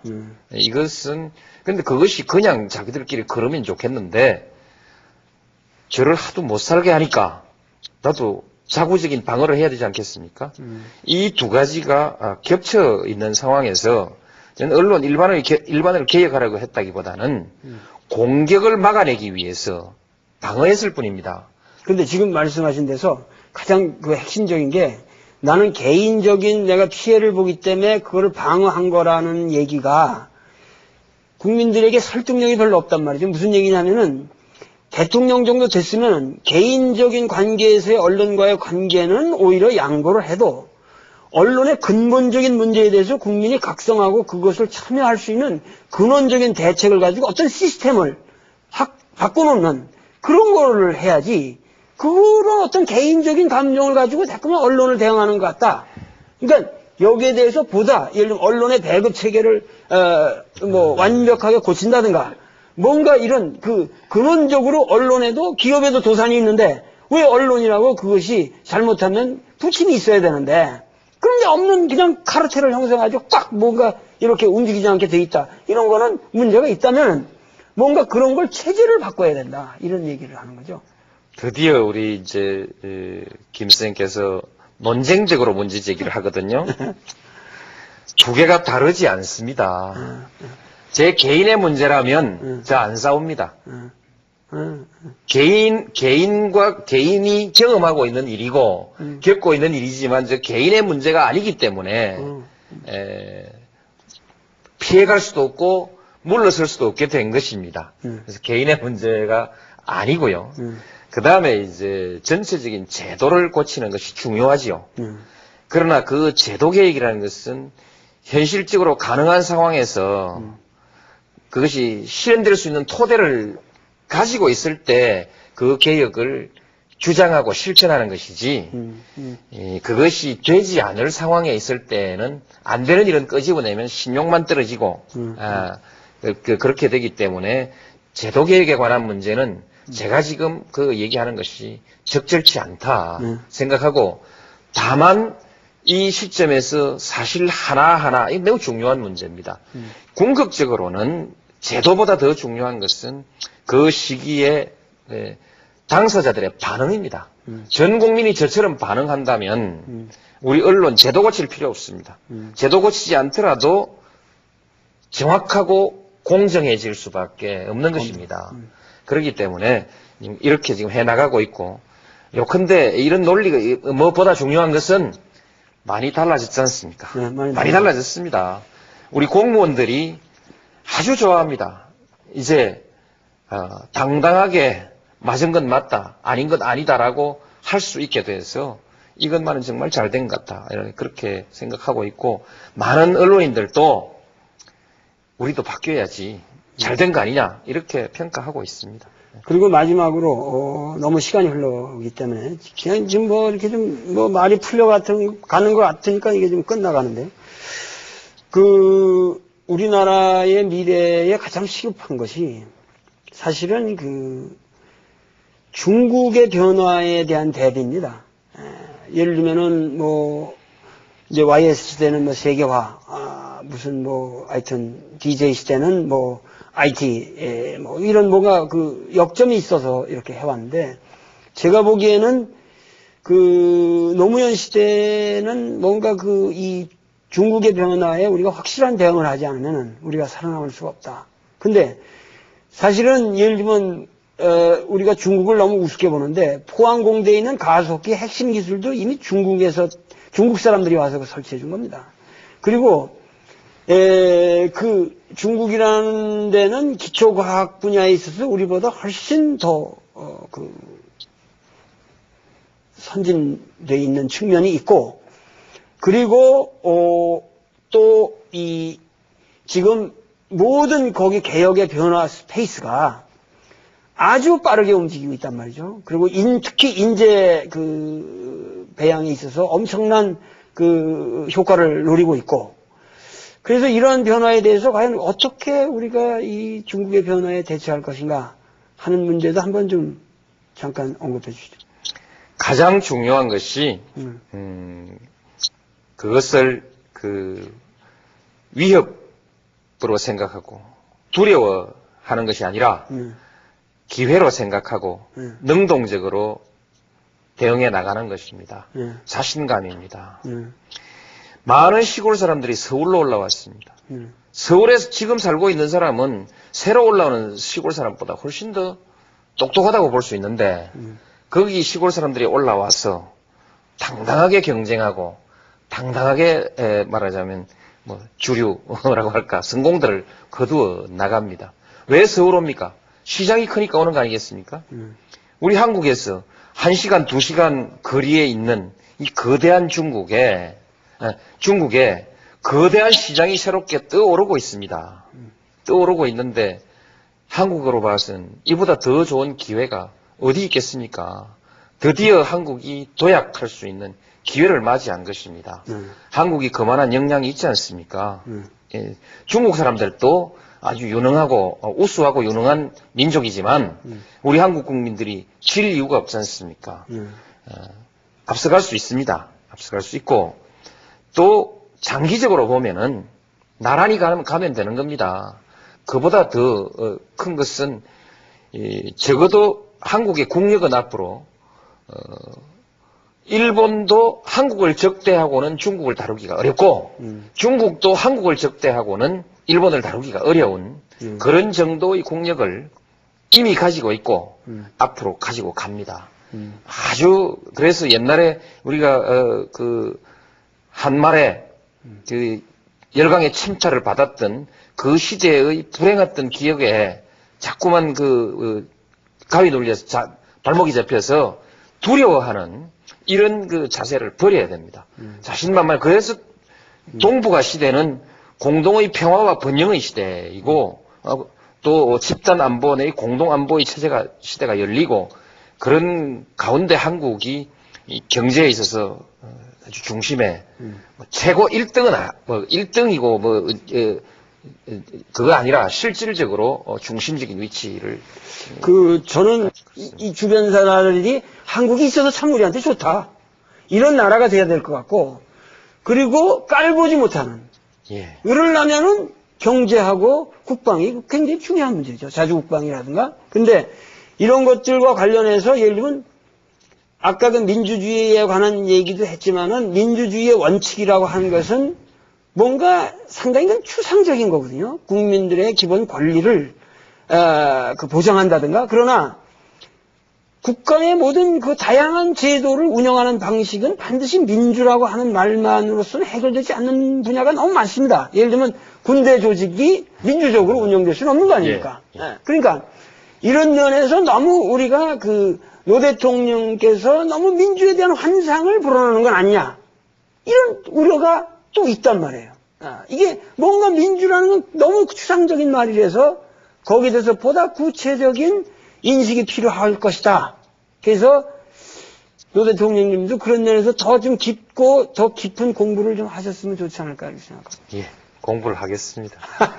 그러나 어떻든 민주주의는 좋은 것입니다. 그렇죠. 거기에서 우리가 자유와 평등 그리고 권리를 함께 누리고 인권이 보장되고 그래서 개인의 인권이 보장되는 점에서 좋고 하나는 가장 효율적입니다. 다양성과 경쟁의 체제이기 때문에 거기에서 창의력이 살아나오고 그것을 또 경쟁을 통해서 검증하고 가장 생산적이고 효율적인 체제이기 때문에 민주주의 하는 것이고 단지 민주주의를 너무 발전시켜서 걱정되거나 이런 것이 아니라 우리가 민주주의를 제대로 발전시켜 나가지 못하는데 걱정이 있는 것입니다. 말하자면 게임의 룰을 게임의 룰, 소위 원칙이라는 게 그거 아니겠습니까? 그 게임의 룰을 아주 공정하고 합리적으로 다듬어 나가고 그 다음에 승복하고 상대를 존중하고 이런 문화들을 하나하나 만들어 나가면 민주주의야말로 아주 질서정연한 그런 제도가 될 수 있다. 그렇게 생각합니다. 하여튼 너무 시간이 흘렀기 때문에 이게 마무리를 줘야 될 것 같습니다. 그래서 저는 하여튼 좀 노 대통령님이 여태까지 대통령과 확실히 다른 스타일의 대통령이거든요. 그래서 이 노무현 스타일에 우리 국민도 조금 적응할 필요는 있겠다. 이런 생각이 들고요. 그래서 결국은 이렇게 해서 뭔가 국민과 이게 이 지도자 사이에 정말 좀 편견 없는 진실한 대화가 이루어졌으면 좋겠다. 제가 그걸 위해서 오늘 이 자리를 만든 거고요. 그래서 지금 우리 사회는 뭔가 온 국민 전체가 보다 도덕적인 사회를 만들려고 노력하고 있습니다. 세상에 이런 나라는 없거든요. 그러니까 그런 의미에서 저는 굉장히 희망을 보고 그래서 도덕적인 사회가 돼야 되겠고 그 다음에 경쟁력 있는 사회가 돼야 되겠고 그리고 셋째로는 제가 몸담고 있는 이 문화적인 측면에서 질 높은 문화가 보장되는 그런 나라가 됐으면 좋겠다. 이걸 위해서 앞으로도 조금 더 개념치 마시고 조금 더 소신대로 여러 가지를 같이 이렇게 고려해 가시면서 끝까지 밀고 가시는 대통령이 됐으면 좋겠고 하여튼 지금 계신 자리에서 정말 어떠한 결과가 오더라도 최선을 다해서 이 나라를 이끌어 주시기를 정말 부탁드리겠습니다. 예, 감사합니다. 한마디를 보태도 괜찮겠습니까? 네, 세 가지 중요한 말씀을 해주셨는데, 저는 동감하고, 또 그렇게 해 나가겠습니다. 다만, 저도 희망사항을 하나 말씀드리면, 그냥 말씨가 어떻다, 또는 뭐 분위기가 어떻다, 이런 것으로 평가를 하고 문제를 끌고 가지 말고 그렇죠. 전체적으로 대한민국 정부가 주도해 나가고 있는 그 지향이 옳으냐, 그렇죠. 그 다음에 그것을 위해서 쓰고 있는 정책이 타당하냐, 그 다음에 대통령의 솜씨는 구체적으로 어디에서 구체적인 그 실책이 있느냐 없느냐 이렇게 좀 해주면 좋겠습니다. 외교에 관해서도 구체적으로 하나하나 실책이 있으면 구체적인 사실을 가지고 얘기를 해줘야지. 지금 지난해 우리 국회에서 정부가 제출한 법안이 104개인가 되는데 2개인가 남겨놓고 다 통과시켜 주었습니다. 이것은 적어도 가는 방향에 있어서는 서로 합의가 됐다는 뜻 아니겠습니까?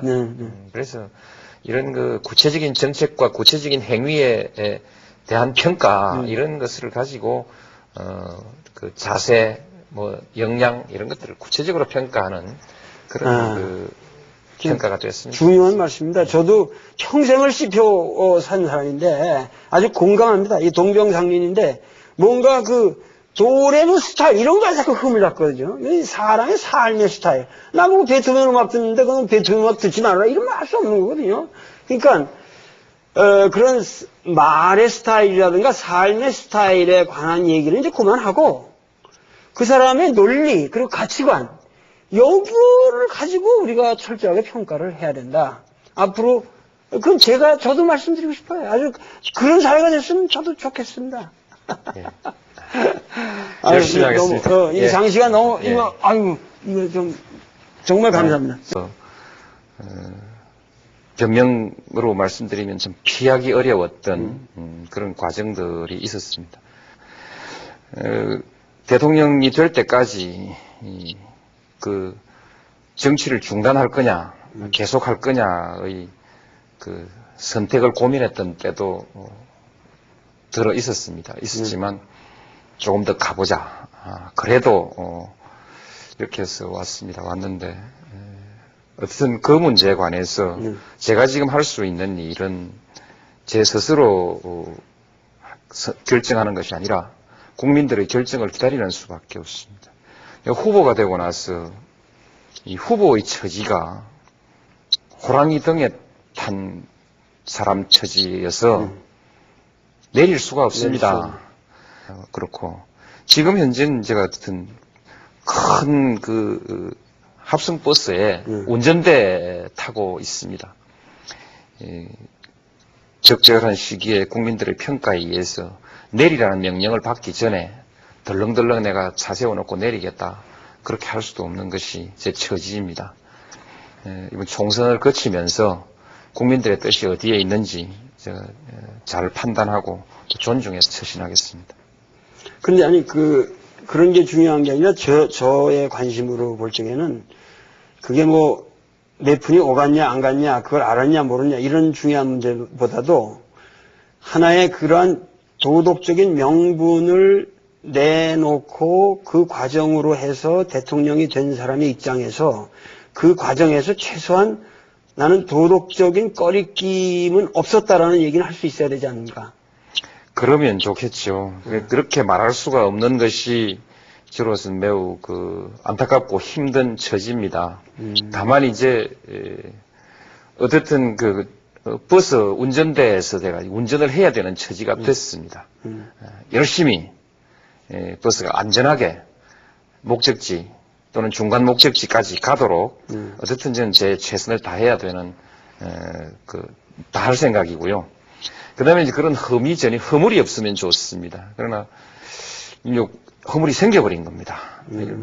좀 민망스럽지만 그래도 이급수 정도는 되지 않냐. 그렇게 도덕성의 문제도 완벽한 순수성을 추구하는 것은 현실적으로 불가능하다. 4급수도 있고 3급수도 있고 2급수도 있고 있습니다. 2급수는 조금 정화하면 먹을 수 있습니다. 그렇게 변명을 하고 그렇게 밀고 나갈 수밖에 없습니다. 네. 그리고 10분의 1론이 10분의 1을 10분의 1 이하로 먹었다 안 먹었다 이런 얘기보다 그건 전혀 정치적 도덕적 구속력이 없는 건 사적인 발언이니까 저는 그건 구속력이 없는 말이라고 생각하거든요. 그건 이제 얼마나 할 수 있는 얘기인데 문제는 재신의 문제는 그거는 분명히 말씀하신 거기 때문에 그것이 어느 시점에서 분명히 그거는 뭔가 어떤 방식으로 해결이 돼야 되는 문제라고 생각하는데 그거는 어떻게 지금 생각하십니까? 그 발언을 한 것은 책임을 져야 한다는 것입니다. 책임을 져야 한다. 그리고 국민들이 미처 알지 못했던 상태에서 저를 대통령으로 선택했는데 새로운 사실이 밝혀진 이상 국민들의 선택을 다시 물어보는 것이 최소한의 정치인으로서의 도리라는 생각으로 그렇게 했습니다. 그러나 이제 구체적으로 현실적으로 어떻게 할 거냐 이 절차가 답답하게 막혀버렸습니다. 그런데 저는 이번 총선 과정을 거치면서 대체로 그 문제에 대해서 평가하고 소위 재신임을 정의하고 소위 평가를 하고 할 수 있는 그런 근거가 마련될 것으로 그렇게 생각합니다. 그것은 결국 제가 다시 한번 선택할 수밖에 없습니다. 정치권의 합의를 만드는 것은 가능하지 않은 것 같고 국민적 합의라는 것은 매우 추상적이고 공허합니다. 그래서 제가 선택을 할 수밖에 없는데 제 선택은 두 가지 조건이 있습니다. 하나는 국민들이 납득할 수 있는 선택이어야 하고 이렇게 재신임합시다 했을 때 그것은 국민들이 납득할 수 있는 것이어야 하고, 두 번째로는 지도자로서 구차하지 않아야 된다. 그래서 납득할 수 있는 방법으로 구차하지 않게 반드시 그 재심이라는 그런 과정을 거치도록 하겠습니다. 그게 뭐냐? 그렇게 이제 많은 사람들이 자꾸 질문하는데 아직까지 저도 구체적으로 그 방안을 마련해 놓고 있지는 않습니다. 이 원칙을 지키면서 구체적인 방법을 국민들에게 제시하겠습니다. 노 대통령님께서는 하여튼 그 민주에 대한 그 소신이 확실한 분이신데, 그거 자체가 상당히 그 국민들 사이에서는 이제 그 그러니까 그 논란의 대상이 될 수가 있는 거거든요. 무슨 얘기냐면은, 예를 들면은 과거에 제가 그 50일, 취임 50일 제가 그 인터뷰를 했을 적에도 나는 대통령으로서 그렇게 모든 일들에 내가 그만 개입한다고 하는 것 자체가 그것이 과거의 잘못된 대통령상의 연속이기 때문에 그 가치관을 나는 근본적으로 바꾸고 싶다. 그래서 제가 그것을 굉장히 훌륭한 무의지치라고 제가, 무의지치의 혁명이라고 제가 표현을 했습니다만은, 국민들 입장에서 볼 때는 노무현의 무의지치는 그것은 무능력이고 오히려 그것은 하나의 방관에 불과한 거지. 그건 국민들이 볼 적에 국민으로서 우리를 리드해 달라고 뽑아 주었으면 당연히 철저하게 리드할 면에서는 리드를 해야 되지 않느냐. 이것이 과연 이런 것이 무의지치냐 하고 국민들은 반론을 제기하거든요. 예. 할 것은 하고, 안 할 것은 안 해야 됩니다. 그 다음에, 안 할 것 중에서, 또 두 가지가 좀 나누어집니다. 갈라서 봐야 합니다. 예를 들면, 지난번 우리 대담할 때, 내가 개입하지 않는다라는 것을 두 가지로 말씀드렸는데, 하나는 정당 운영에 대해서 과거처럼 총재로서 개입하지 않겠다. 말하자면 민주적 원칙이죠. 그 보수 정치의 예, 그래야겠죠. 예. 그 다음에 검찰권의 운영이라든지 이런 운영에 관해서 독립성을 주겠다. 이런 민주적 원칙에 관한 것입니다. 하나는 기술적인 문제에 관한 것이죠. 기술적인 문제는 예를 들면 지금 이제 동계올림픽을 다음 동계올림픽 유치 운동을 또 할 텐데 우리가 유치 장소를 무주로 할 거냐, 전라북도 무주로 할 거냐, 강원도 평창으로 할 거냐, 이걸 자꾸 대통령들을 정해달라고 하는 겁니다. 근데 그것은 유치하는데 가장 유리해야 하고, 그 다음, 유치하는데 기술적으로 가능하고 유리해야 하고, 또한 유치했을 표를 가장 많이 받을 수 있는 곳이어야 하지 않겠습니까? 그렇죠. 그 다음, 대회 운영이 원활해야 하고. 대단히 기술적인 문제이기 때문에 이것을 대통령이 정해버리면 일이 거꾸로 될 수가 있거든요. 그렇죠. 그런 것은 대통령이 개입하지 말아야 한다. 제가 울산 정차역을 만들어 달라고 했을 때 고속전철, 내가 예, 해드리겠습니다. 라고, 그렇게 표현하기보다는 반드시 됩니다. 라고 표현했습니다. 왜냐하면, 그것도 사업인데, 국민에게 편익을 제공하기 위해서 철도를 만들고, 또 철도는 철도청 그것을 통해서 수지를 맞춰야 합니다. 국민에게 편익을 제공하기 위해서도 100만 도시에 서야 하고, 그 다음에, 사업성이 있도록 하기 위해서도 100만 도시에 서야 하는 것이거든요. 사리를 보니 될 것 같습니다. 이건 말해줄 수 있습니다. 그러나 스키장에 동계올림픽장에 관한 문제는 제가 사리를 가지고 그렇게 답을 할 수가 없습니다. 그래서 제가 정당 개입은 하지 않는다. 내가 결정할 수 있지만 이건 내가 결정할 문제가 아니죠. 그래서 이제 빠진 것이지 이건 일반적인 무위하고는 좀 다릅니다. 예를 들면은 많은 사람들이 검찰을까지 놔가면서 우리가 생각하는 협동조합 체제가 아닌 직원들의 직장을 KBS 특별기획 한국 사회를 말한다. 몰락하는 농협. 누구를 위한 농협일까?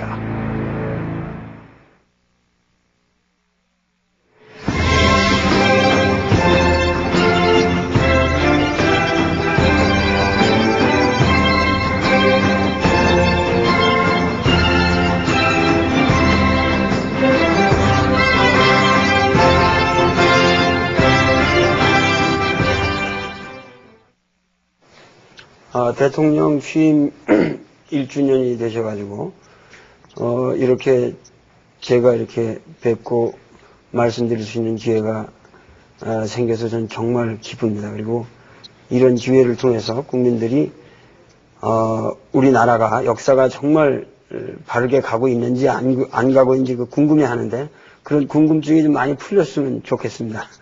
예, 감사합니다. 요즘 식사는 잘 하십니까? 예, 그 점에 대해서는 자신이 있습니다. 건강하시고요. 잘 먹고, 잘 자고, 열심히 일하고, 그렇게 잘합니다. 그러면 혹시 이렇게 식사를 못 하실 걱정거리라든가 좀 밥맛이 없어지는 그런 일들은 없습니까? 표현은 밥맛 없다.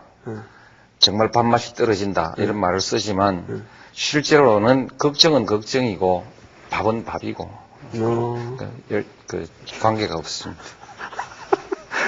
걱정은 걱정이고, 밥은 밥이다. 저도 하여튼, 저는 걱정스러운 밥이 잘 안 먹히는데, 저보다 좀 도가 더 트신 것 같으네요. 하여튼, 이제 제일 국민들이 항상 이런 문제가 나오게 되면은, 궁금해 하는 게, 아주 제가 단도직입적으로 말씀드리겠습니다.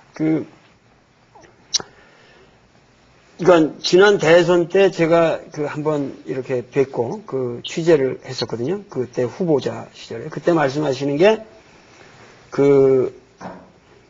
내가 치르고 있는 선거 돼지 벙어리 통장이었던가 하여튼 예. 이런 운동이라든가 그런 거에 제가 진실성을 저는 조금 더 회의하거나 그러진 않는데, 그러니까 내가 지금 치르고 있는 선거 과정 자체가 하나의 나는 우리 정치의 혁명이라고 생각한다. 그리고 여기서 도덕성이 확보되는 것이 나의 정치의 출발이다. 이렇게 말씀을 그때 분명히 하셨고, 그런 것 때문에 국민들은 이제 노무현을 찍었던 겁니다.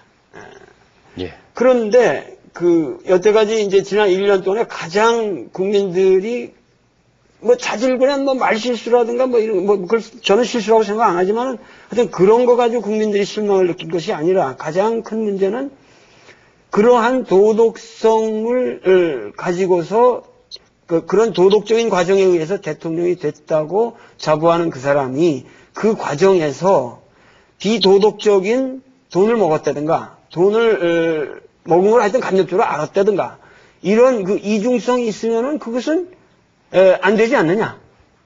이제 그런 문제가 지금 보면은 가장 큰 문제일 것 같은데요. 그렇습니다. 지금 저로서는 그게 가장 큰 위기지요. 국민들은 불순물이 전혀 없는 완벽하게 깨끗한 물을 바라고 그렇게 이제 참여하고 그렇게 해줬습니다. 또 모든 국민들이 그것을 다 기준으로 한 것은 물론 아닙니다만 어쨌든 그랬습니다. 그랬는데 강물이 이렇게 흘러오면 이 도시를 지날 때도 있고 또 큰 농토를 지날 때도 있고 그러면서 또 오염물질이 섞여 들어옵니다. 또 흐르면서 자정하고 또 섞여 들어오고 정치인의 역정도 그런 거 아닌가 싶습니다. 열심히 저로서도 순수한 상태나 깨끗한 상태를 유지하려고 나름대로 열심히 노력했습니다만 그러나 여기 오는 과정에서 생각했습니다. 그리고 결과로서 대북관계 그로 인해서 훼손된 것은 아무것도 없다. 북한에서 밝혀진 것도 별거 없잖아요. 예, 그리 보면 그렇습니다. 대북 관계에 있어서 훼손된 것이 없다. 저는 누가 특검이 될지 모르지만 그 특검이 되는 사람에 대해서 미리 믿음을 가지고 있었습니다. 적어도 대한민국에서 특검의 임무를 수행하는 사람이면 그 송금을 위한 자금의 준비 과정에서 그 편법은 밝혀내겠지만 그 이상의 것을 가지고 우리 그 나라의 외교 정책에 심각한 영향을 주는 일은 하지 않을 것이다 믿었고 실제로 그분들은 수사를 아주 적절하게 해서 그 수준에서 수사를 마무리 지어줬다고 생각합니다. 그로 인해서 몇몇 사람들이 지금 그 고난을 겪고 있습니다만 그로 인해서 어떤 정치적 세력이 타격을 입은 것도 없고요. 김대중 대통령이 상처를 입은 것도 없습니다. 그냥 그것은 그것이고 그분들은 또 그럼에도 불구하고 제가 사면을 하려고 생각하고 있습니다. 그래서 중요한 것은 투명하게 하자. 국민들이 밝혀달라고 하는 것을 밝혀주는 것이 지도자의 도리다. 그렇게 생각하고 앞으로도 무슨 일을 할 때 아무리 목적이 선하더라도 국민들에게 다 동의를 구하지 않는 정책은 하지 않는 것이 좋겠다. 그런 것이 교훈이라고 생각합니다. 저는 이거에서 남북 관계나 김대중 대통령의 공적이나 이 어느 것도 훼손되지 않았다고 생각합니다. 남북 간의 철도를 연결하는 사업, 개성공단을 추진하는 것, 그 다음에 금강산 육로 관광, 그 밖에 남북 간의 사람의 왕래, 물자 교류, 이 모든 면에 있어서 장족의 발전을 하고 있습니다. 큰 제목을 새로 붙일 만한 사건이 없을 뿐이지, 이미 붙여진 사업에, 이미 제목이 붙여진 사업의 내용은 아주 잘 가고 있습니다. 그냥 굴러가는 것은 아닐 것입니다. 중요한 것은 지금 시중에 태극기 휘날리며 이런 6.25를 주제로 한 영화도 상영되고 있습니다만은 사실은 6.25라고 하는 전쟁의 아픔이 지금까지 유지되고 있는 거거든요. 뭐냐면 휴전이라고 하는 것은 전쟁 중인데 잠깐 쉬고 있다는 거거든요. 그러니까 지금 우리는 전쟁이 종료되지 않은 상태에 있단 말씀이죠. 그러니까 어떻게든 이거를 6.25라고 하는 전쟁을 공식적으로 이거는 종료를 시켜야 되지 않냐. 이것이 이제 평화협정이라는 문제인데 휴전협정을 평화협정은 최소한 이것만은 뭔가 돼야만, 물론 이것이 우리 능력으로만 되는 것은 아니지만 이런 것은 이루어져야만 뭔가 새로운 시대가 오는 것이 아니냐 하는 다들 생각이 있습니다만 여기서 어떻게 생각하십니까? 예. 국제 정세와 관계가 이제 변화해야지요. 네.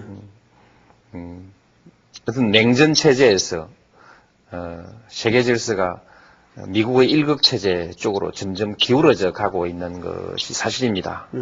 사실인데 그러나 한편에 있어서는 동북아시아에 있어서의 대결과 긴장은 충분히 풀어낼 수 있는 가능성이 보입니다. 이 전체 속에서 결국 이 문제를 풀어가는 것인데 모든 것이 한 달에 한 건씩 또는 1년에 한 건씩 한 발자국씩 가는 것은 아닙니다. 충분히 바닥에 여건이 조성되고 무르익어 가다가 어느 때 변화가 나타날 때에는 순간에 나타나는 것이거든요. 그렇죠.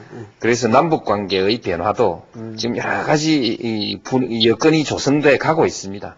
그래서 어느 순간에 과거에 베를린의 장벽이 무너지듯이 어느 순간에 소위 주한미군에 관한 문제가 우리의 부담이 되지 않는 관계, 주한미군의 남북의 이 대치 상태가 평화체제로 전환하는 문제, 따라서 주한미군의 의미가 지금과는 아주 달라지는 그런 변화, 이런 것들이 아주 빠른 시일에 또 한 단계 정리가 되고, 그러면 어떻게 통치할 거냐 하고 했는데, 결과적으로 보면은 사실은 저는 국민들도 그걸 이해를 해야 된다고 생각하지만은 검찰을 독립시킴으로써 결과적으로 그건 굉장히 잘된 일이거든요. 그러니까 그런 거는 어떻게 됐든지 간에 노 대통령의 입장을 저도 지원할 수가 있습니다. 그러나 외교라든가 국방이라든가 교육이라든가 이런 문제들은 뭔가 이렇게 방관하거나 방치하고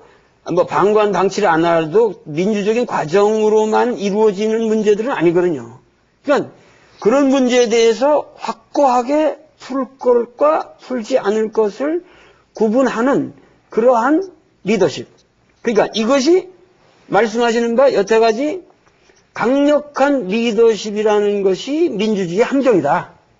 나는 과거에 여태까지 국민들이 갈망했던 그런 강력한 리더십으로서의 대통령이라고 하는 것을 거부하는 것으로부터 나는 새로운 대통령상을 만들어 가겠다고 하는 노 대통령님의 그 민주 철학은 저는 충분히 이해가 갑니다. 그러나 뭔가 그럼에도 불구하고 강력한 리더십을 발휘할 곳에서는 확실하게 발휘를 해줘야 되지 않냐. 이것이 국민들의 갈망이거든요. 예. 용어를 조금 달리 한번 생각해 보십시다. 저는 강력한 리더십을 강력하게 바라고 갖기를 바라고 또 가지려고 합니다. 강력한 리더십은 추구하되 위압적인 리더십은 피하겠다는 것입니다. 그리고 편법적인 리더십을 갖지는 않겠다는 것이죠. 제가 버리려고 한 것은 강력한 리더십이 아니라 위압적인 리더십입니다. 저는 앞으로 강력한 리더십을 가질 것입니다. 지금 강력한 리더십은 몇 가지의 편법적 권력의 행사나 그렇죠. 또는 위압적인 그런 그 권력의 행사를 통해서 이루어지는 것이 아니고 국민적 동의 위에서만 가능한 것입니다. 그래서 저는 그 점에 있어서 국민의 동의, 합의를 토대로 해서 강력한 리더십을 행사하려고 합니다. 그리고 대통령으로서 중요한 그 결단을 해야 될 시기에 반드시 결단하겠습니다. 예를 들면 지금까지 외교 국방에 관해서 어떤 결정도 단호하지 않았던 것은 없습니다. 망설임 없이 충분히 심사숙고하되 어떤 저항이나 반대가 있더라도 내 지지 기반을 잃더라도 이것은 국가의 장래를 위해서 필요하다고 하면 단호하게 결정해 왔습니다. 물론 그것은 제가 가지고 있는 성격이기도 합니다. 정치를 하면서도 제 스스로의 정치적 생사가 걸린 문제에 관해서도 항상 원칙을 가지고 단호하게 결단해 왔습니다. 그 말씀과 관련돼서 잠깐만 그러니까 대통령이 되시고 나서 이 대북송금 특권 문제가 걸렸었는데 저는 계속 칼럼을 써가지고 특검을 수용하면 안 된다. 그리고 결과적으로 저는 특검을 수용하셔가지고 결국은 진보 세력이라고 그러는 사람들도 위반됐고 결국은 남북 문제에 대해서 미국한테 너무 이니셔티브를 빼앗긴 듯한 느낌도 들고 그렇게 해서 결국 별로 도움이 되는 게 없었지 않은가. 과연 이것이 단호한 결정이었나 하는 그 회의감이 들거든요. 근데 그러한 문제에 대해서도 조금도 나는 거기에 대해서 후회 없었다고 말씀하시는 겁니까? 그렇습니다. 제가 대통령이 되기 이전에 이 문제가 나왔을 때 남북 정상회담이란지 남북 관계를 발전시켜 나간 그런 정치적 결단, 그것은 그것이고, 그 과정에서 편법이 사용된 것은 편법이다. 국민들에게 알리지 않은 것은 또 아닌 것이지만, 어떤 국민들도 그렇게 인식하고 있고, 나도 그렇게 인식했습니다. 이 두 개가 너무 밀접하게 붙어 있어서, 하나를 훼손시키지 않고, 하나를 바로 세우는 것이 어려운 일이긴 하지만 저는 지금 우리 사회가 권력에 대해서 투명성을 요구하고 있기 때문에 이것은 밝히고 넘어가는 것이 옳다고 생각합니다.